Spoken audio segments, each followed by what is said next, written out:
Have you heard of technopaganism? So, I'm looking for topics to talk about and the vlog about on my channel. And one of the topics that apparently is a popular topic is technopaganism. And there's this website, there's a couple websites that were suggesting, because you find Wikipedia, WikiWan, all this stuff, talk about this individual, Victoria dos Santos, and apparently describes technopaganism as practices and expressions related to contemporary paganism, popular culture, and spiritual pursuits in digital environments. And there's this definition here: technopaganism is concerned with spiritual and magical aspects of technology, and sometimes the interconnection between technology and society. I've never heard of this before, but this gets me thinking about a lot of stuff. So when we talk about spirituality, we talk about things that are outside just the physical realm of existence. Now, for some people are like, there's nothing beyond the physical realm.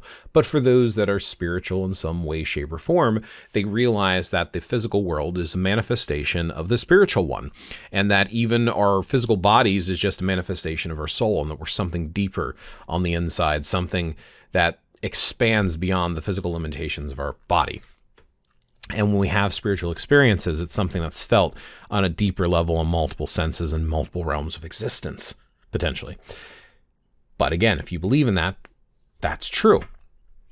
At least true for what on a belief basis, it's true through the belief system. And I know it could technically all be in your head, but isn't your head its own realm of reality in a way? Because what you think becomes reality. You manifest your thoughts through intent and willpower and different spiritual practices.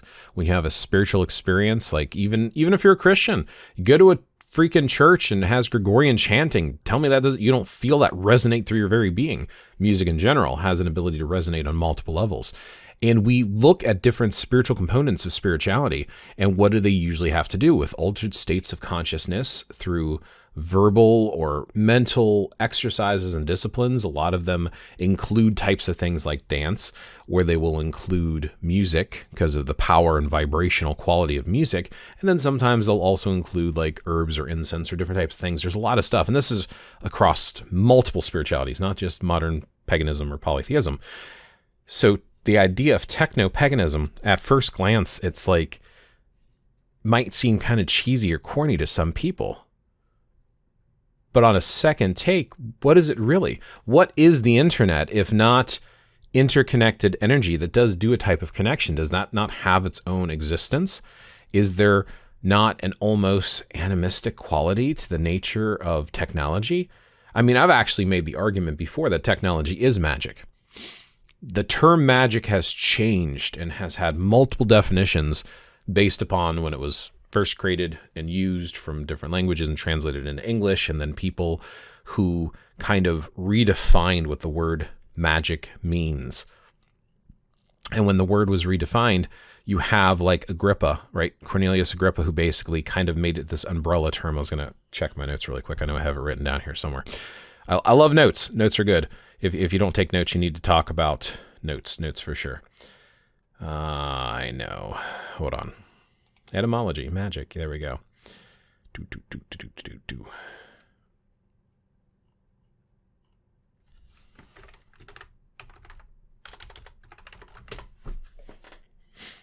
During the Renaissance, Cornelius Agrippa, who lived from 1486 to 1535, used magic as an umbrella term for all the occult arts, while using Goetia as a subclass referring to superstitions and popular belief, and the Goria, which indeed means the work or deed of God or divine work.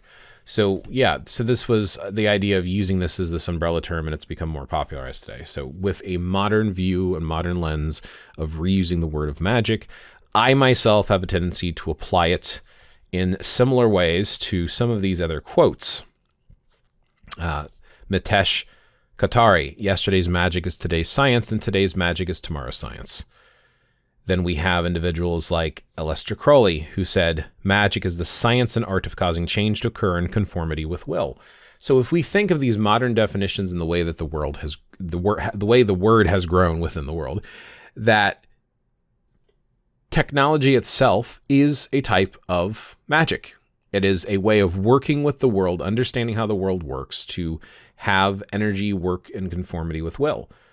Music is magic. Art is magic. That's the way I view it, at least. That's how I use the word magic. And that's why I argue with people whether or not magic is real. It depends on what your definition of the word magic is. If you're talking about just ceremonial spiritual stuff, okay, maybe there's less magic than might one first perceive, like someone like myself who considers almost everything a type of magic.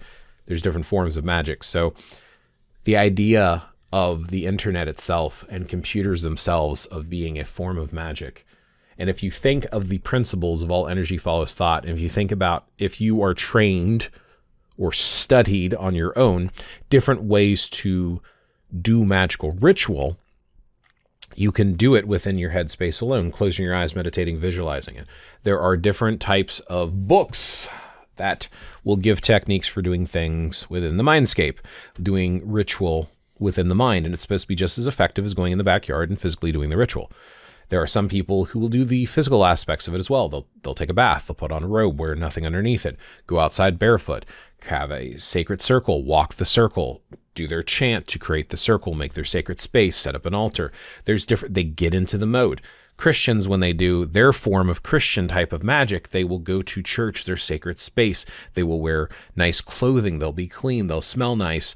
And they'll go into the space to get into the mindset to live and feel the sermon and the words of the sacred text of the Word of God. And they'll try to experience that in their church environment. It's about that experience. You can do all that technically through technology, through the internet. You could connect with a group online through different messengers or video stuff. You can connect with people as they're doing online rituals and ceremonies. The Order of Bards, Ovates, and Druids have tea with a druid that they do fairly regularly through the technology of the internet.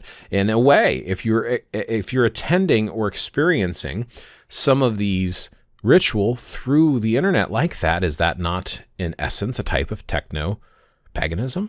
Are you not using tools to connect with it? And if we think of ourselves beyond our physical being and physical body, then we connect on multiple planes of existence, and there's no distance. One of the things, I can't remember which book I found it, and one of these things when you're sending energy or setting a spell is you visualize the target. So like, let's say you were trying to put a protective ward or barrier on somebody's home for them. You visualize their house and there's no distance between you, and apparently that makes the connection. Is one theory. Same thing. That's why people like, say, if you have an image or something to tie it, like a stand-in, and then you start working on, why am I forgetting some of these terms? So many different terms for different magical techniques, but it's empathetic magic, I believe, is the term, where basically you're doing something on a smaller scale to affect a bigger scale, or maybe it's magical theurgy.